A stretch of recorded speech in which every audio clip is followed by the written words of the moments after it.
Assalamualaikum warahmatullahi wabarakatuh. Alhamdulillah.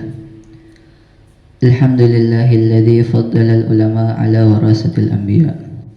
Allahumma salli wa sallim wa barik wa karim wa azim ala sayyidina wa nabiyina wa syafi'ina wa qurrati a'yunina wa maulana Muhammadin wa ala alihi wa ashabihi ajma'in.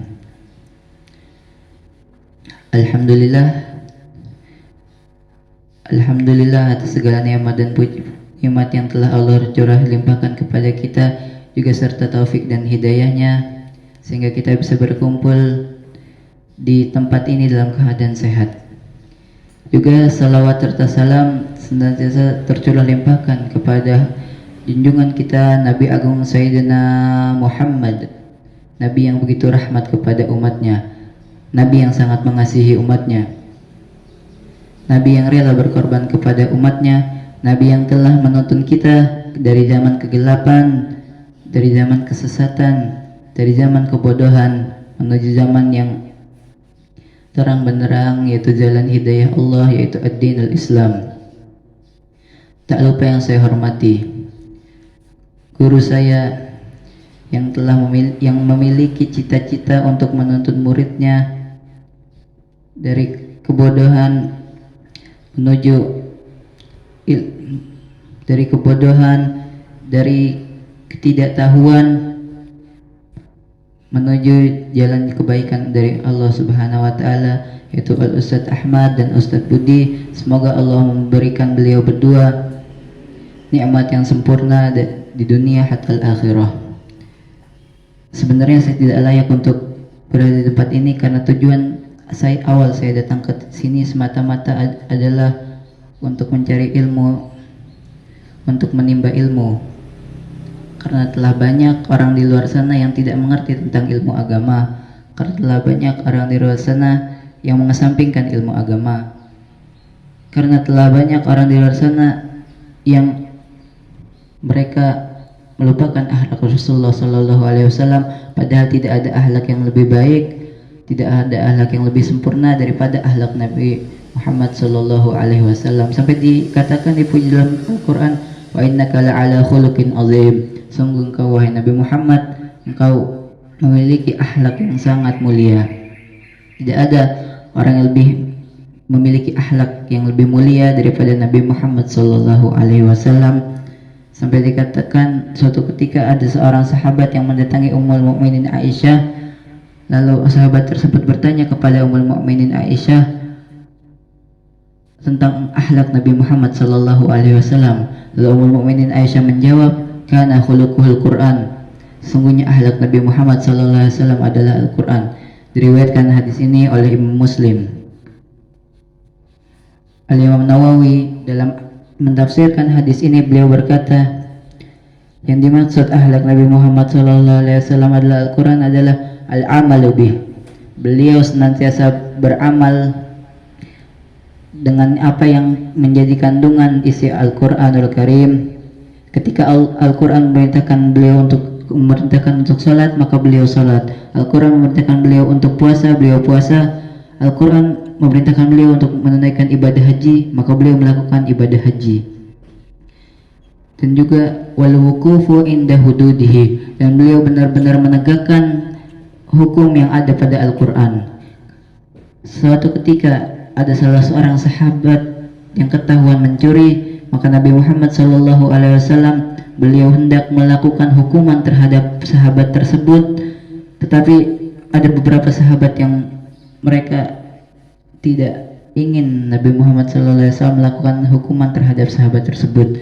Maka ditunjuklah salah seorang di antara mereka, yaitu cucu angkat Nabi Muhammad SAW, yaitu Usamah bin Zaid bin Harisah. Usamah bin Zaid bin Harisah membujuk Nabi Muhammad SAW agar beliau tidak jadi melakukan hukuman potong tangan untuk sahabat yang mencuri tersebut. Tapi Nabi Muhammad SAW menjawab dengan tegas, apabila saat itu yang mencuri adalah putri saya sendiri, Fatimah, maka sungguh benar-benar akan saya potong tangannya. Karena dulu Bani Israel, apabila yang mencuri di antara mereka orang-orang mulia mereka, maka mereka membiarkan orang tersebut, tidak menghukum orang tersebut. Tetapi apabila yang mencuri di antara mereka adalah orang-orang lemah mereka, maka mereka menjalankan hukuman terhadap orang tersebut. Begitulah ketegasan Nabi Muhammad SAW dalam melakukan hukum yang ada pada Al-Quran.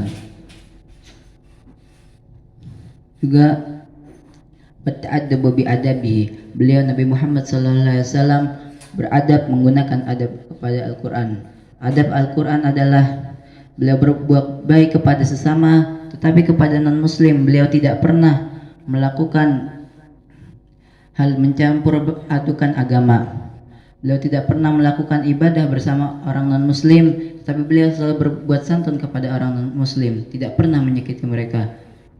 Maka beliau melakukan batasan-batasan adab yang ada pada Al-Quran, dan juga wal i'tibaru bi amsalihi wa qasasihi, dan beliau mengambil pelajaran terhadap perumpamaan-perumpamaan yang ada pada Al-Quran dan kisah-kisah yang ada pada Al-Quran. Ketika Nabi Muhammad SAW beliau berhasil menaklukkan kota Mekah, lalu orang-orang Quraisy waktu itu dalam keadaan kalah, mereka tidak mampu untuk melawan Nabi Muhammad SAW.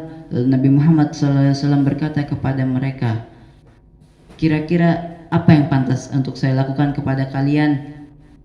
Maka orang-orang Quraisy berkata, wahai Muhammad, lakukanlah hal-hal yang baik saja. Sungguhnya engkau adalah sebaik-baik pemelihara hubungan keluarga. Maka Nabi Muhammad SAW beliau berkata, saya akan melakukan apa yang dilakukan oleh saudara saya Yusuf dulu ketika dia disakiti oleh saudara-saudaranya. Maka Nabi Muhammad SAW memaafkan orang-orang Quraisy sebagaimana Nabi Yusuf memaafkan saudara-saudaranya ketika beliau disakiti.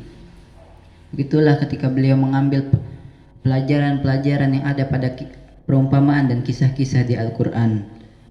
Watadabburuhu, dan beliau bertadabbur dengan Al-Quran. Beliau bertadabbur.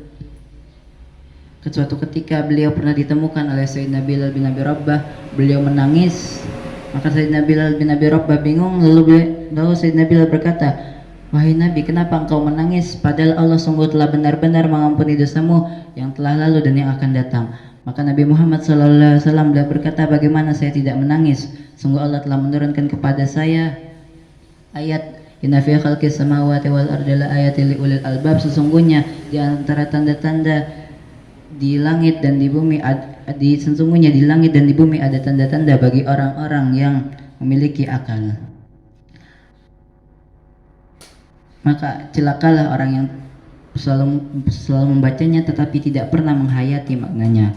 Nabi Muhammad SAW beliau memberikan contoh hal tersebut dalam mentadaburi Al-Quran. Husnul tilawatuh, dan beliau melakukan benar-benar memperbagus bacaan beliau ketika beliau mentilawahkannya.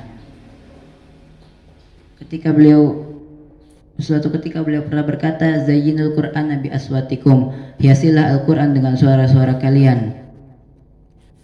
Maka dari itu hal tersebutlah yang merupakan akhlak Nabi Muhammad SAW yang dipuji oleh Allah Subhanahu wa taala, wa innaka la'ala khuluqin azim. Mari kita sebagai santri penghafal Al-Quran mengamalkan akhlak Nabi Muhammad SAW, minimal kalau tidak bisa 100% mengamalkannya, sebagian kecil kita harus mengamalkannya. Mungkin hanya ini yang bisa saya sampaikan. Hadanallahu wa iyyakum ila siratal mustaqim. Assalamualaikum warahmatullahi wabarakatuh.